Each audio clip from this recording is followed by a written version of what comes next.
ada praktek jual beli kursi. Tidak pernah berpikir mencari sebuah solusi. Ini seperti seolah-olah kita itu kan melestarikan warisan penjajah.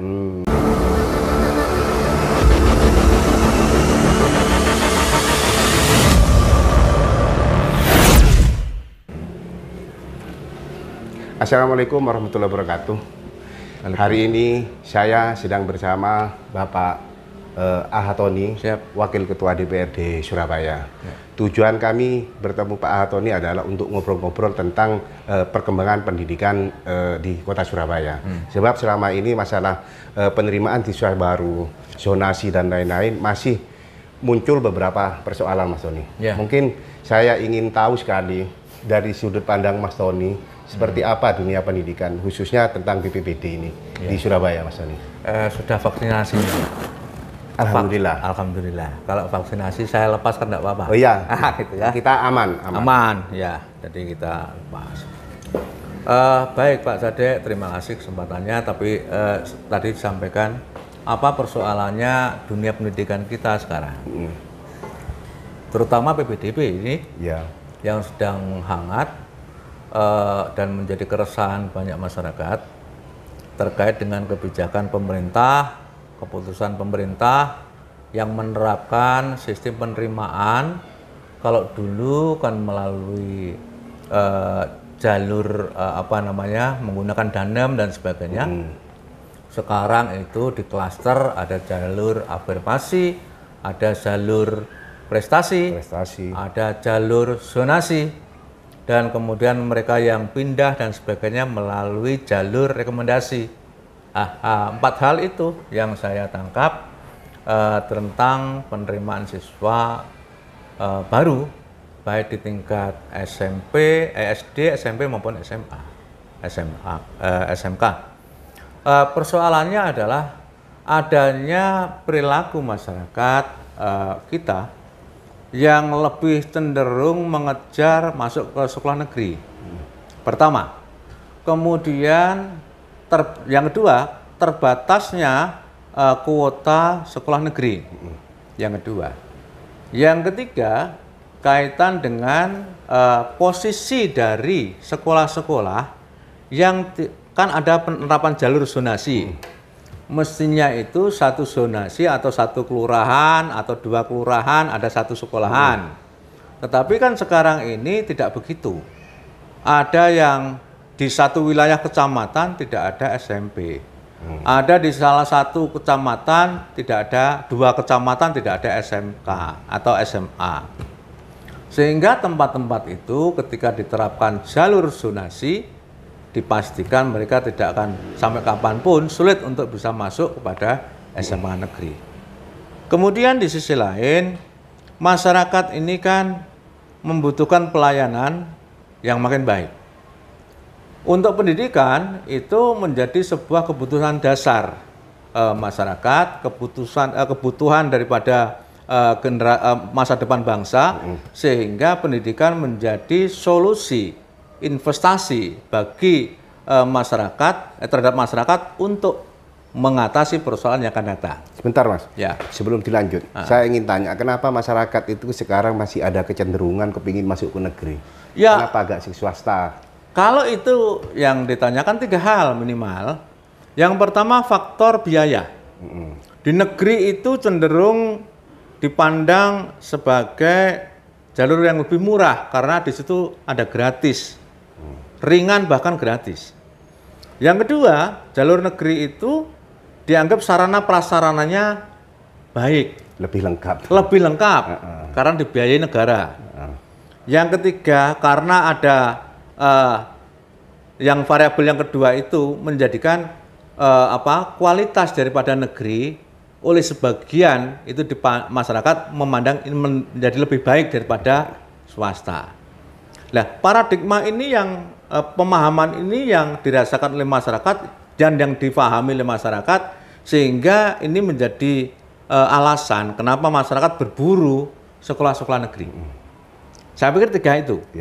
Nah, kemudian dari tiga ini kan akhirnya kalau mereka masuk negeri semua, kuota masuk di negeri itu terbatas.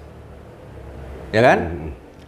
kuota di negeri itu terbatas, sehingga kalau umpama di Surabaya itu ada 10.000 anak SD yang lulus, maka negeri hanya bisa menampung 40%, umpama begitu. Yang lainnya 60% berarti kan harus ditampung di swasta, non negeri. Nah, ini negeri menjadi sebuah institusi kompetitif, sehingga orang masuk negeri itu melalui berbagai macam kreasi, ya, melalui yang kemudian yang jalur afirmasi itu kan ditujukan untuk kelompok masyarakat yang MPR. Karena anaknya kepengen masuk negeri, orang-orang yang cukup bahkan yang kaya pun berlomba-lomba memiskinkan diri. Mereka rela dicatat, dimasukkan, dikatakan sebagai kelompok masyarakat miskin. Padahal kalau kita itu mau melihat, kita tidak pernah ada doa supaya kita menjadi orang miskin, kan? Kok yang kaya mengaku miskin? Gara-gara apa? Mengejar supaya anaknya masuk afirmasi. Afirmasi. Ya. Nah, ini kemudian itu pun juga tidak mencukupi. Kemudian lagi jalur yang lain, prestasi dibuka. Jalur prestasi ini masyarakat pun menyiasati lagi supaya mereka itu bisa masuk jalur prestasi. Bahkan ada pihak-pihak yang atau oknum yang memanfaatkan untuk jual beli kursi. Yang terjadi apa akhirnya?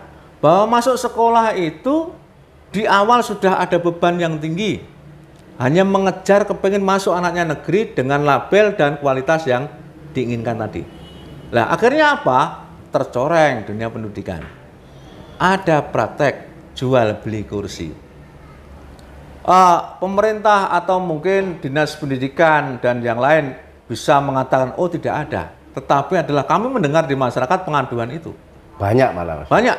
Bahkan di tingkat SMK itu tembus antara 10 sampai 70 juta. Berarti dari sekian cara masuk ke BPBD tadi, ya, afirmasi gitu, ya, dan lain-lain, ada 4 kalau nggak salah ya? Ya. Yang 4 cara. Berarti semuanya itu masih ada persoalan-persoalan. Ada persoalan-persoalan. Ya. Lalu kalau menurut Mas Tony sendiri bagaimana, Mas, untuk menyelesaikan persoalan ini? Karena ini menurut Mas Tony tadi kan pendidikan itu kan kebutuhan dasar ya. Ya, betul. Kalau kebutuhan dasar ini tidak terpenuhi, ya, maka tentu kualitas, ya, anak didik kita itu, kan ya tentu kurang. Ya. Ya. Gimana, Mas, untuk mengatasi itu, Mas Tony? Faktanya kan memang ada beberapa opsi ya. Opsi yang pertama, kita harus menghilangkan disparitas image bahwa swasta itu tidak lebih baik daripada negeri. Siap. Caranya penyetaraan terhadap swasta dan negeri.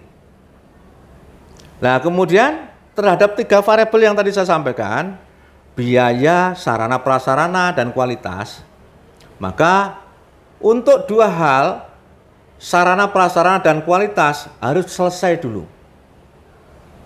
Pemerintah dalam hal ini Dinas Pendidikan harus membentuk badan akreditasi sekolah yang memang betul-betul terpercaya, bisa melakukan akreditasi secara terukur, bisa menilai kualitas daripada sekolah itu memenuhi standar pendidikan atau tidak. Kalau memang adalah tidak memenuhi, dibuat grade yang jelas. Kalau memang adalah sesuai, dibuatkan A. Kalau kemudian tidak memenuhi, B, C, bahkan D. Kalau perlu, begitu nilainya itu jelek, ya larangan untuk tidak beroperasi. Karena apa? Kita ini kan berlomba-lomba memberikan pelayanan kepada masyarakat yang terbaik. Lo akreditasi tadi khusus swasta atau negeri toh? Swasta negeri. Swasta negeri. Tidak menutup kemungkinan walaupun negeri di bawah naungan pemerintah tidak lebih baik daripada swasta. Bisa jadi lebih jatuh. Dan supaya tidak ada kesan, oh, yang swasta diakreditasi, yang negeri tidak. Maka semuanya harus kena itu. Karena akan kita melakukan standarisasi kualitas ya. Kualitas. Kalau itu selesai dengan rasio gurunya berapa, sarana prasarana yang dibutuhkan apa, kemudian layak tidaknya itu semua. Kalau kemudian itu sudah masuk A, berarti adalah sudah selesai. Masyarakat tidak perlu ada keraguan dengan sekolah yang memiliki label A tadi itu. Sementara yang B dan C bagaimana? Mereka boleh menerima siswa, kita tidak menutup karena itu kan bagian daripada partisipasi masyarakat dalam dunia pendidikan. Tetapi kuotanya, bebannya perlu dihitung atau dibatasi. Atau dibatasi sesuai kemampuan mereka mencetak siswa dengan kualitas seperti apa, gitu. Supaya nanti itu tidak memberikan output terhadap anak sekolah yang dalam tanda kutip sekedar lulus SMP, lulus SD, lulus SMA, tetapi kualitasnya tidak mencerminkan itu, tingkatan itu. Nah, kita maunya bahwa rasio masyarakat kita begini, Cak Sadek. Ada informasi itu kan hasil riset dari Bank Dunia bahwa kaitan dengan masalah kualitas output pendidikan itu kan jumlah masyarakat yang illiterate, dia itu bisa membaca tapi gak dong, gak paham dengan yang dibaca. Mereka itu adalah belajar tetapi adalah tidak ngerti apa yang dipelajari. Itu sekitar 50% lebih. 55% mungkin. 55% hasilnya. Nah, itu kan kita harus meminimalisir itu. Ya, yang namanya lulus SMA itu jelas. Dia mengerti tentang apa, menguasai tentang apa, memiliki keahlian apa. SMP seperti apa dan seterusnya. Nah, dari sini ini maka prestasi menjadi sebuah solusi dan yang menentukan itu badan akreditasi. Ya Mas Wadi, kan selama ini kan masih ada istilah zonasi tadi yang disebutkan. Ketika ada penerapan akreditasi terhadap sekolah-sekolah ABC tadi. Bagaimana dengan nasib zonasi itu nanti? Nah, sistem rekrutmen siswa melalui jalur zonasi ini juga tidak kalah menarik untuk kita perhatikan. Sebetulnya pemerintah ini melaksanakan program yang sesungguhnya tidak mungkin untuk dilaksanakan. Belum mungkin. Karena apa? Kalau kita bicara masalah zonasi, itu zonasi ini kan pengertiannya ada titik koordinatnya, ada kemudian ada zonasinya. Ya, berzona mana? Kan gitu kan? Pendekatannya adalah melingkar begitu. Dan itu ditentukan dengan jarak. Tujuannya memang kami sependapat makin mendekatkan siswa kepada sekolah. Supaya siswa itu ketika berangkat sekolah itu adalah tidak tergesa-gesa, tidak menempuh jarak jauh, resiko terjadi kecelakaan menjadi menurun, kemudian resiko mereka terlambat menjadi menurun sehingga bisa lebih dapat sekolah lebih baik. Nah, ketika zonasi diterapkan persoalannya kan tidak semua wilayah itu memiliki sekolah. Setiap kelurahan mungkin. Setiap kelurahan atau kecamatan tidak memiliki itu. Kadang di dalam satu kecamatan ngumpul sekolah 1, 2, 3, 4 ngumpul di situ. Sementara yang lain tidak. Nah, harapan kami terhadap zonasi karena faktor distribusi lokasi sekolah yang belum mencerminkan zonasi yang adil, maka itu bisa diselesaikan dengan pola titik koordinatnya tidak harus di sekolah. Titik koordinat itu berada kepada tengah-tengah masyarakat yang membutuhkan sekolah. Ya, letak sekolah tidak menjadi kunci untuk penetapan zonasi. Tetapi titik koordinat itu bisa saja di rumahnya Pak Sadek, umpama, karena di lingkungannya itu adalah masyarakat, nggak ada sekolah.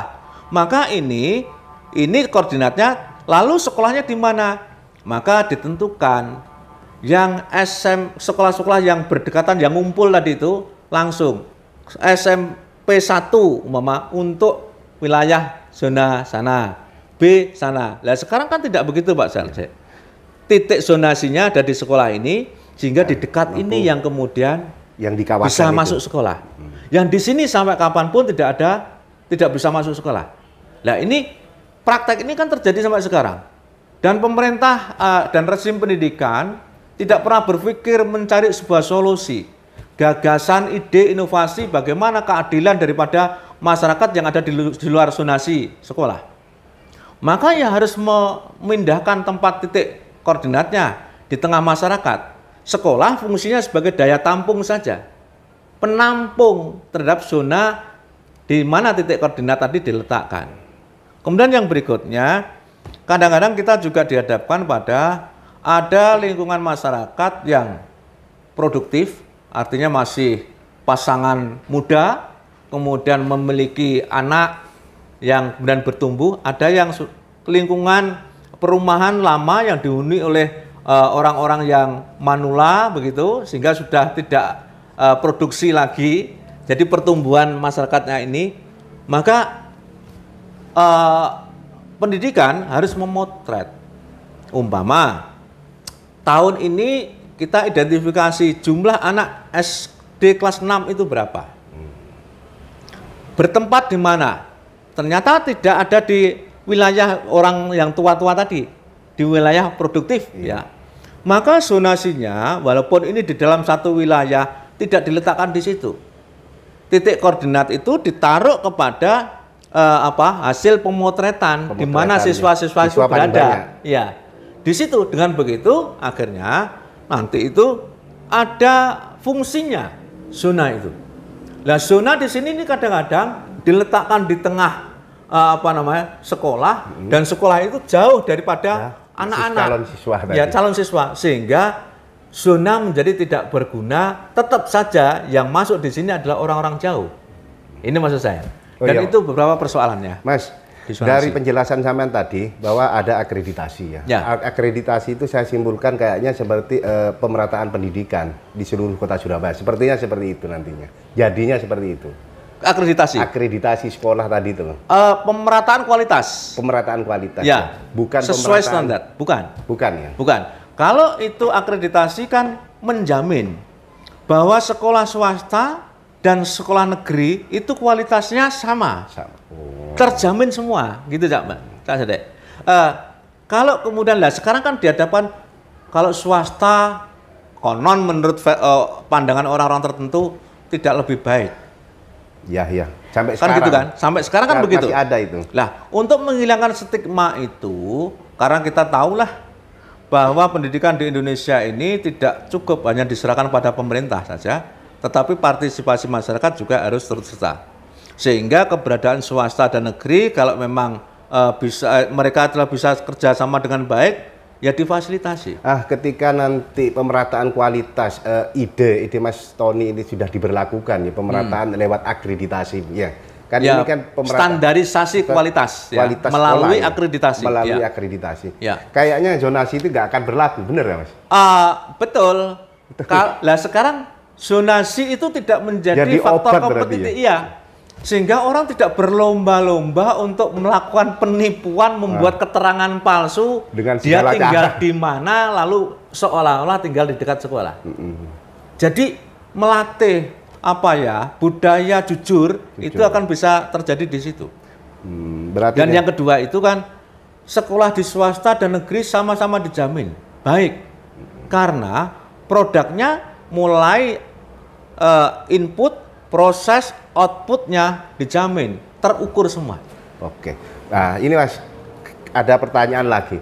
Ketika tadi Mas Tony kan ngomong ya bahwa nanti ketika ada akreditasi ini dilakukan, tentu ada klaster-klaster ya, A, B, C ya toh ya. Tentu yang tidak masuk dalam akreditasi, misalnya A, B, C, D.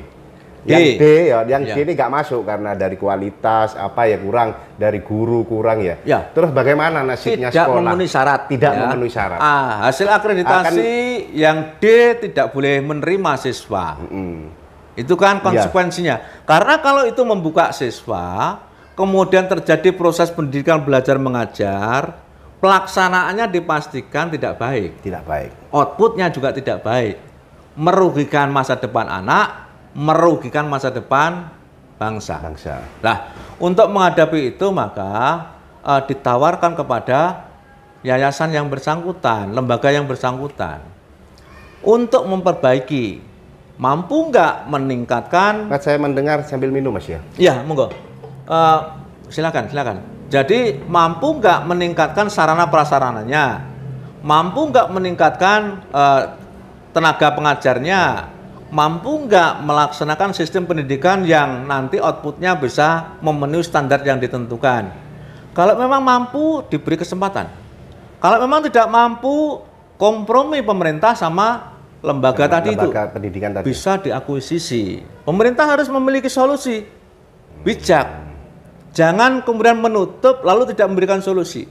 Maka diakuisisi oleh pemerintah, SDM yang ada tetap dijaga, aset yang dimiliki oleh yayasan tentu diganti untung, supaya itu adalah tidak ada polemik. Sesuatu yang dirugikan. Ya nggak dirugikan, karena apapun mereka sudah punya niat baik ikut mencerdaskan anak bangsa.